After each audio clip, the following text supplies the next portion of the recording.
8월 1일 8월의 첫날입니다. 무더위에 항상 건강하시고 오늘 하루도 승리하시기를 축복합니다. 오늘부터 우리가 함께 창세기 말씀을 볼 텐데요. 오늘 함께 묵상할 말씀은 창세기 1장 1절에서 13절입니다. 태초에 하나님이 천지를 창조하시니라.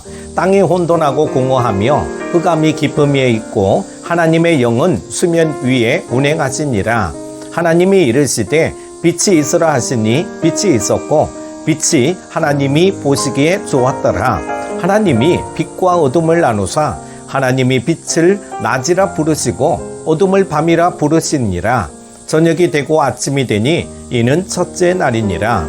하나님이 이르시되 물 가운데에 궁창이 있어 물과 물로 나뉘라 하시고 하나님이 궁창을 만드사 궁창 아래의 물과 궁창 위의 물로 나뉘게 하시니 그대로 되니라. 하나님이 궁창을 하늘이라 부르시니라. 저녁이 되고 아침이 되니 이는 둘째 날이니라. 하나님이 이르시되 천하의 물이 한 곳으로 모이고 묻이 드러나라 하시니 그대로 되니라. 하나님이 묻을 땅이라 부르시고 모인 물을 바다라 부르시니 하나님이 보시기에 좋았더라. 하나님이 이르시되 땅은 풀과 씨 맺는 채소와 각기 종류대로 씨 가진 열매 맺는 나무를 내라 하시니 그대로 되어 땅이 풀과 각기 종류대로 씨 맺는 채소와 각기 종류대로 씨 가진 열매 맺는 나무를 내니 하나님이 보시기에 좋았더라.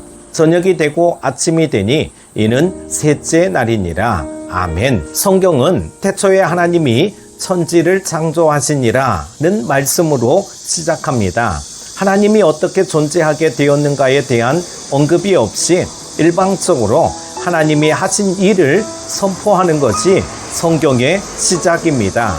이처럼 하나님이 하신 일을 선포하실 때 우리에게 요구되는 것은 하나님의 일을 믿는 것입니다. 하지만 단순히 하나님이 세상을 창조하셨다는 사실을 믿어야 한다는 뜻은 아닙니다. 성경이 왜 천지 창조로부터 시작하는지 그 이유를 알고 그것을 믿어야 한다는 것입니다.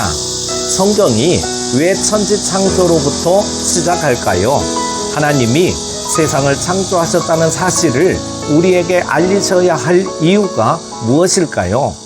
예수님은 성경이 내게 대하여 증언한다는 말씀을 하셨습니다. 그렇다면 태초에 하나님이 천지를 창조하셨다는 이 내용 역시 예수님에 대해 증언하고 있다는 뜻이 되는 것입니다. 하지만 과연 태초에 하나님이 천지를 창조하셨다는 내용에서 예수 그리스도를 볼 수 있습니까? 1절에 하나님의 일을 단지 천지 창조라는 시각에서만 본다면 예수 그리스도를 볼 수 없을 것입니다. 그렇기 때문에 창세기 1장 1절부터 성경을 그리스도를 중심으로 보는 것이 중요하다고 할 수 있습니다.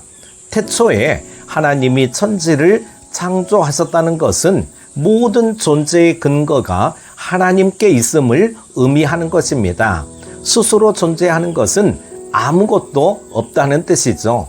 하나님만이 스스로 존재하실 뿐입니다. 1장 1절은 이러한 시각에서 바라보는 것이 좋습니다.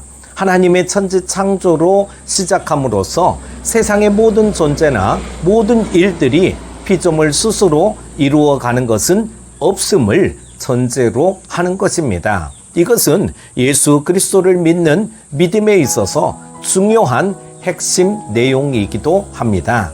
왜냐하면 믿음의 문제에서 우리들이 항상 자각해야 하는 것은 하나님의 무조건적인 은혜인데 이것은 인간이 스스로 할 수 있는 것은 아무것도 없음을 인정함으로써 가능하기 때문입니다.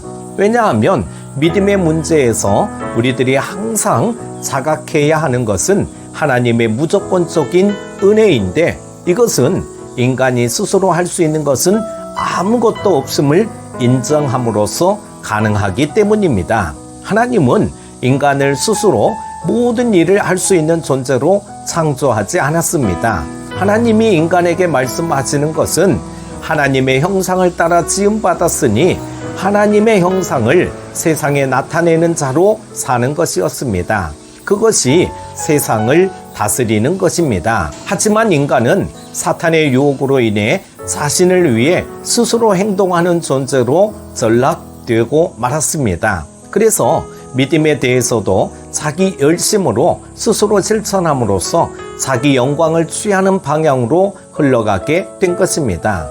결국 인간이 어떻게 하나님이 창조하신 취지에서 벗어났는가를 드러내며 하나님이 택하신 자기 백성은 어떤 존재로 새롭게 창조하시는지를 증거하는 것이 성경입니다. 그리고 그 일을 위해 예수님이 오셔서 하신 일이 무엇인가를 증거하는 것입니다.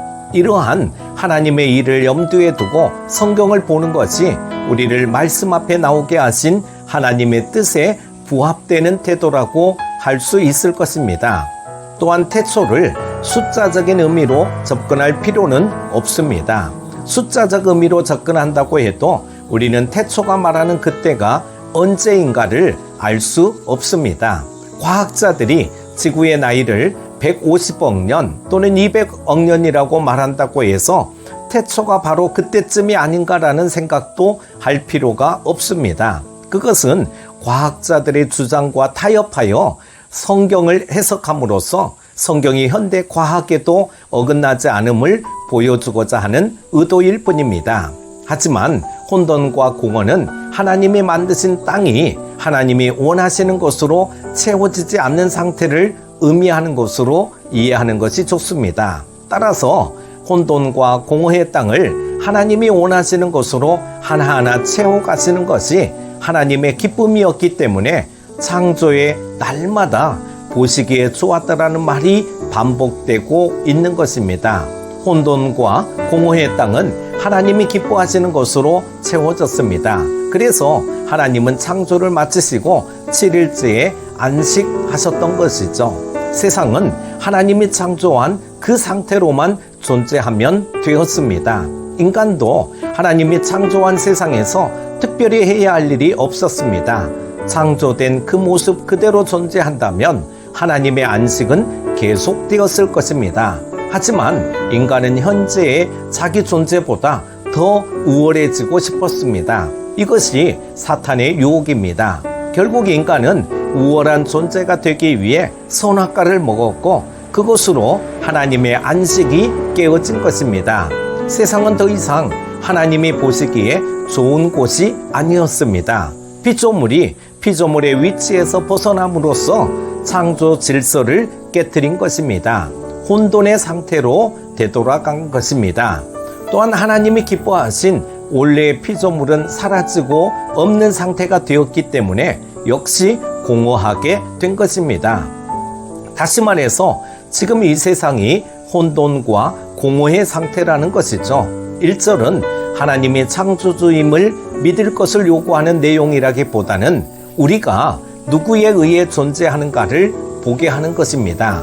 하나님에 의해 존재한다는 이것이 우리의 삶의 구석구석에 박혀 있어야 되겠습니다. 내 스스로 내 힘으로 할 수 있는 것은 아무것도 없음을 알게 하는 것입니다. 이것을 보면 성경은 처음부터 하나님의 은혜로 시작합니다. 은혜를 아는 것이 성도이기 때문입니다. 사랑하는 큐티 가족 여러분, 우리는 이러한 창조의 과정을 살펴보면서 인간들을 향한 하나님의 사랑과 배려가 얼마나 깊은지 짐작할 수 있습니다. 하나님은 인간에게 창조 세계를 선물로 주셨습니다. 하나님이 주신 창조 세계 안에서 하나님의 뜻대로 살아가기 위해서는 하나님과 친밀하게 교제해야 합니다. 따라서 우리가 사용하는 시간이나 자연, 이 모든 것을 우리는 잘 관리하는 청지기의 사명을 잘 감당해 나가야 될 줄로 믿습니다. 오늘 하루도 그런 하루가 되실 수 있기를 축복합니다. 기도합니다. 창조주 하나님 아버지, 우리에게 창조 세계를 선물로 주셨음을 감사합니다. 창조주 하나님 앞에서 내 힘으로 할 수 있는 것들은 아무것도 없으며 오직 은혜로만 살아가는 자임을 늘 고백하고 겸손하게 하옵소서. 오늘 하루도 내가 가지고 있는 시간이나 자연 모든 것을 잘 관리하는 청지기의 사명을 잘 감당하게 하옵소서. 8월의 첫날입니다. 8월 내내 주 은혜로 하나님의 놀라운 역사들을 체험하는 우리 큐티 가족들 모두가 되게 하옵소서. 예수님의 이름으로 기도합니다. 아멘.